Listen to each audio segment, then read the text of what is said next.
امروز 8 می است و استودیوی مرکزی رادیو زودی نگاهی می‌اندازیم به حوادث تاجیکستان و جهان. شعله گلخوجه هستم. سلام. سرخط موضوعهای برنامه. خودکشی یک زن با دو کودکش در دریای کوفر نیهان. جسدها را نیافتند. پیوندان از این فاجعه وحشت زده شدند. جاگش تشته قرآن خونسه پیشوای یانگاش رفت یانگا جای دید رکعت نمازی همون چیزا یاسین ما قطع کردم. تظاهرات در نزد بینای پارلمانی یریوان و انتخاب نیکول پاشینیان به مقام سروزیری رهبر مخالفان ارمنستان پشتیبانی اکثر اعضای مجلس را به دست آورد. و در دوشنبه هم در پی انتخابات میان دوره‌ای به 3 کرسی خالی شده وکیلان نو نشستند. حزب کمونیست در انتخابات شکست خورد. کمتر کم آواز گرفت. اون نماینده میلیونه نماینده حزب سوسیالیستی بود. و شروع میکنیم از آن که از دریای کوفر نیهان در ناحیه ایسور جستجوی 3 جسد ادامه دارد. روز گذشته ساکن این ناحیه سیرام خال و خود و 2 کودک خردسالش را به دریا انداخت. ساکنان دهه سونبولا و نزدیکان سیرام خال و گفتند سبب دست به چنین عمل زدن او برایشان معلوم نیست. شادمانی تیم از محل حادثه گزارش میدهد. ساعت 5 صبح سیرام 2 کودکش را از خواب بیدار کرده در همینجا خودش را به دریا می اندازد. مردم در اول آگاه نشدند، اما بعد آنکه این جفت کفش‌های صحبت‌الله فرزند کلانی سیرام را از اینجا پیدا می‌کنند، می‌فهمند که سیرام خودش و کودکانش را به دریا پرتافته است و از پی کفت و کوبی وی در دریا می‌شوند. خانواده سیرام میگویند آنها زندگی آرام داشتند و سبب به این کار دست زدن کلین خانه را نمی‌دانند و سخت شگفت زدند. میگویند سیرام بار هم از کسی شکایت نمی‌کرد. یگان کلمه گفت نمی‌تونی بابا بچه مرا میگه یا خورنده کنه یا بزنه یا یگان بار. شوهر سیرام چوپان است. این خانواده میگویند روزهای آخر عروس خانه کم گپ شده بیشتر کتاب میخواند و ساعتهای خالیش را در تنهایی میگذراند. یگان بار من ندیدم ای بچه میگن سوخنی گنده گفت و خندیده میشنه زندگی رو میبینی حواس میکنه کجان انیش بچه کلانی مالی جده نو مرسیه 4-5 روز همین روی جاگشت تشته قرآن خونسه. سیرام وقتی نماز خسور و خوش دامن کودکانش را گرفته به لب دریا رفته است. والدان سیرام خالابند نیز میگویند که دخترشان 6 سال باز عائله دار است و سالهای اخیر از چیز شکایت نداشت. میدونم خدا فرزندام بیان آرزو ما دیگه هیچ گپ ندارم دیگه. خودی سیرام در حق دخترام مردم سوخته سیت کاری بازی نبودن من. منزل زیست سیرام خالابه در نزد ساحل دریای کوفر نیهان است. مقامات به تحقیق حادثه شروع کردند. شادمان یتیم، میرزا نبی خالقزاد، آزادی دوشنبه. رو می‌آوریم به موضوعهای دیگر. نمایندگان تاجیکستان در نشست ژنو شکنجه شدن اعضای حزب ممنوع نهضت اسلامی تاجیکستان را رد کردند. دیروز کمیته مبارزه با ضد شکنجه سازمان ملل متحد تلاش‌های تاجیکستان برای محو شکنجه در کشور را بررسی کرد. فلیکس گایر معاون رئیس کمیته گزارش درباره شکنجه شدن اعضای حزب ممنوع نهضت اسلامی را مثال آورد، اما ظریف علیزاده وکالتدار حقوق انسان در تاجیکستان گفت در این مورد هیچ شکایت رسمی دریافت نکردند. در تمام محاکمه ها از اول تا به آخر نماینده ما حضور داشت و هیچ گونه شکایتی از آنها نرسید. نه از جناب هیئت و دیگر افرادی که درباره‌شان اینجا سخن رفت، حتی بعضی از آنها 2 وکیلی داشتند. درباره وجود داشتن شکنجه راستی همچون امبودسمن من نفهمیدم. از طرف آنها یا از طرف خویشاوندانشان چنین عریضه ها نبودند. Такие заявления не были сделаны. Спасибо. در نشست ژنو همچنین قضیه بزرگمهریارов وکیل دفاع اعضای حزب هم بررسی شد و نمایندگان تاجیکستان گفتند که او را نیز کسی شکنجه نکرده است. ولی با این وجود دوسیتو نیکول یوسف رحمان اعتراف نمود که در 5 سال گذشته 4 افسر مقامات انتظامی برای استفاده از شکنجه به ضد متهمان یا بازداشت شدگان به زندان محکوم شدند. нигоҳе меандозем ба хабарҳои ҷаҳонӣ. Парлумони Арманистон Никол Пашинян пешвои мухолифони давлатро нахуст вазир интихоб кард. Ба тарафдории ӯ 59 нафар рай мувофиқ ва 42 нафар мухолиф рай доданд.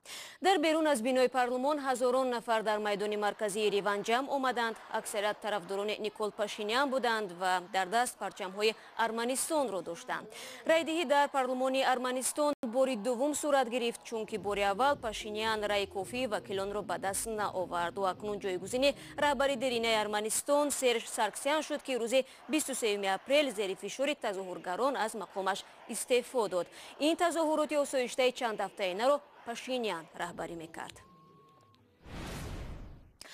дар остонаи изҳороти президенти Амрико дар заминаи эҳтимоли берун шудани кишвараш аз созиши ҳастаӣ бо Эрон, нархи нафт дар бозори ҷаҳонӣ якбора боло рафт. Имрӯз бояд Доналд Трамп тасмими худро дар ин замина эълон кунад. Аксари сармоягузорон интизор доранд, ки Трамп аз созишномаи ҳастаӣ бо Эрон, ки соли 2015 дар аҳди Барак Обама имзо шуд, берун меравад ва ба бахши нафти Эрон дубора таҳрим ҷорӣ мешавад. идомаи мавзӯъ аз Тоҳири Сафар. борис ҷонсон, вазири умури хориҷии бритониё, барои мутақоид кардани раиси ҷумҳур Доналд Трамп аз ӯ хост иёлоти муттаҳидаро аз созиши атомӣ бо Эрон хориҷ накунад. ӯ гуфт, ки созиши атомӣ заъфҳое дорад, вале ба онҳо метавон расидагӣ кард. вазири умури хориҷии бритониё ба Доналд Трамп ҳушдор дод, ки бо даст кашидан аз созиши атомӣ бо Эрон бо ҳадафи рафъи мушкил аз баҳри чизи хубе нагзарад. ба фикри ман мо метавонем ҳамаи онро бо дӯстони аврупоиамон ислоҳ кунем. мо метавонем бо Эрон сахтгир бошем, аммо аз созише даст накашем, ки монеи дастёбии онҳо ба аслиҳаи атомӣ мешавад. борис ҷонсон ҳушдор дод, ки ба ин созиш Эрон метавонад силоҳи атомӣ бисозад ва рақобати мусаллаҳшавиро дар кишварҳои минтақа ба миён орад. Доналд Трамп то рӯзи 12 май ба шарикони аврупоӣ Амрико муҳлат додааст созиши атомии соли 2015-ро ислоҳ кунанд. дар акси ҳол аз созиш даст мекашад ва таҳримот ба зидди Эронро барқарор мекунад. Эммануэл Макрон, вазири умури хориҷии Фаронса, ва Ангела Меркел, садри аъзами Олмон, низ аз Трамп хостанд дар созиш бимонад. Фаронса гуфтааст, новобаста аз қарори Трамп ҳар се кишвар аз созиш бо Эрон даст намекашанд. бармегардем ба Тоҷикистон. Садҳо нафар муштариёни Тоҷпромбонк шикоят доранд, ки аз ду моҳ ба ин су бонк бозгардондани пули маблағи амонатҳояшонро қатъ кардааст. моҳи марти соли гузашта бо пешниҳоди Бонки Миллӣ ва қарори додгоҳ Тоҷпромбонк муфлис эълон шуда буд, аммо тавре маълум мешавад, бо гузашти инак 1 солу 2 моҳ ҳанӯз сарсонии муштариёни бонк хотима наёфтааст ва онҳо пулашонро гирифта наметавонанд. Абдулло Ашуров, ҳамкори мо, ба таҳлили ин мавзӯъ машғул аст.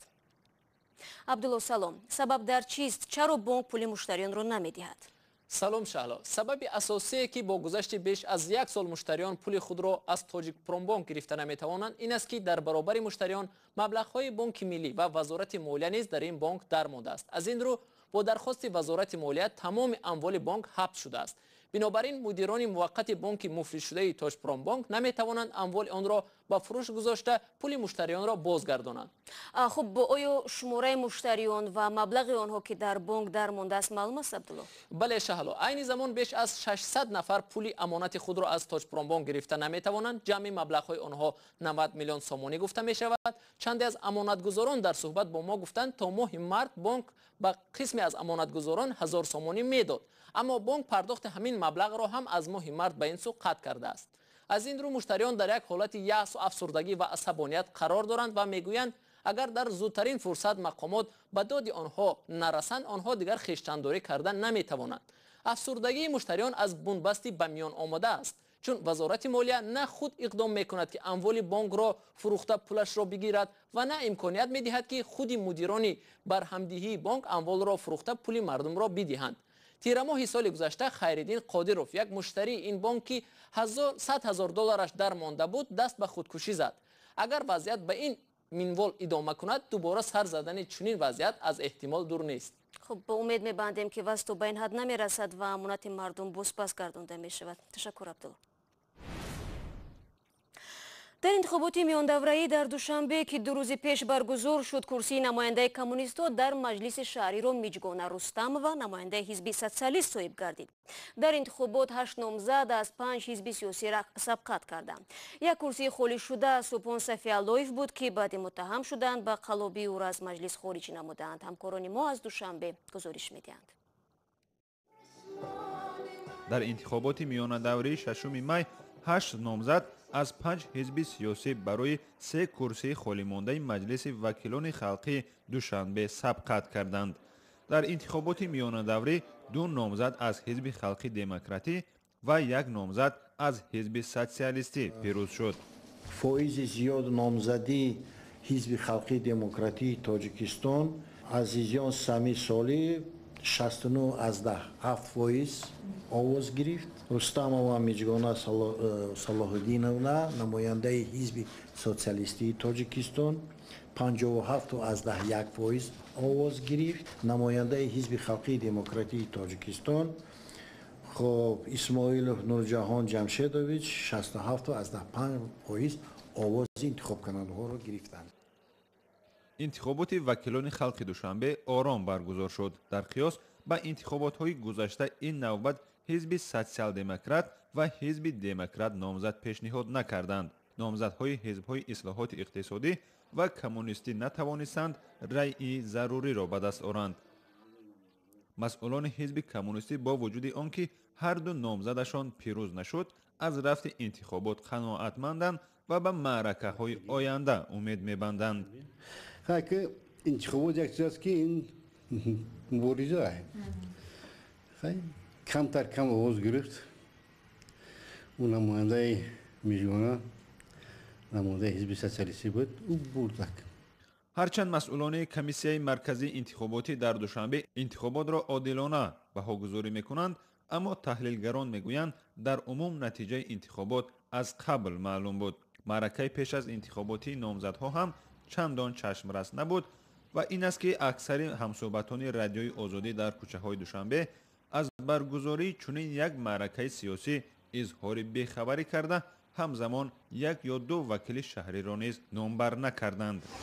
ما نوحیه سینو منم نوحیه سینو بدون انتخابات بود بینشون اینکه نمیدونم آخه در دوره همین دیکتاتوری شهریتون میدونه دیکتاتوری نیست. کمرنگ شدن چنین معرکه های سیاسی را هم در نبودن رقابت جدی میان نامزدهای احزاب میدانند. شادمان یتیم، سرویناز روح الله، آزادی دوشنبه. و دادگاه توشکند روز 7 مای بابامرод عبدуллоев хабарнигори шинохтаро аз солори додгоҳ озод кард. ӯро тирамоҳи соли гузашта бо иттиҳоми кӯшиши табодилоти давлатӣ боздошт намуданд. худаш мегуфт ки бегуноҳ аст. ҳамкори мо аз бахши ӯзбекии радиои озодии Сироҷини Ислом қазияи бобомрод Абдуллоевро аз қабл пайгирӣ мекард ва пеш аз шурӯи барнома аз ӯ пурсидам ки гашти ғайриинтизори додгоҳи Ӯзбекистон баёнгари чи аст? ишқу алоқаи ҳукумат ба озодии баён ё далелҳо бегуноҳии бобомрод Абдуллоевро собит кард?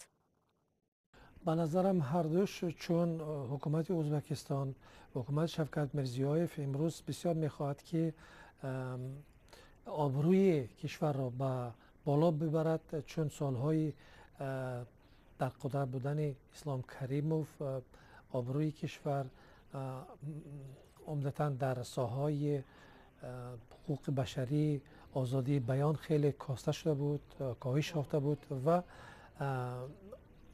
غیر از این اون چیزی که مثلا بابامرод عبدالله‌یف با تخلص عثمان حق نظر مقاله ها رو نوشته، این هیچ چیز علیه گویم که دولت یا علیه مردم نبود. به هر حال بیشتر انتقاد از رژیم اسلام کریم بود و شفقت میرزیویف یک عقده‌ای نداشت. به نظرم این هم یک سببی عمده‌اش.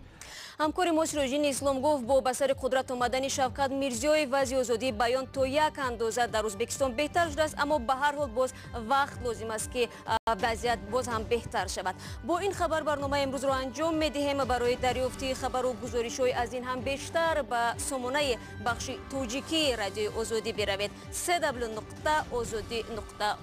саҳифаҳои вижаи мо дар шабакаҳои иҷтимоӣ назири фейсбук, одноклассник ва твиттер низ фаъол аст ва канали мо дар YouTube озоди видео ном дорад. аз ҳамроҳиятон сипосгузорем. рӯзи хуб дошта бошед ва худо нигаҳдори ҳар яки шумо.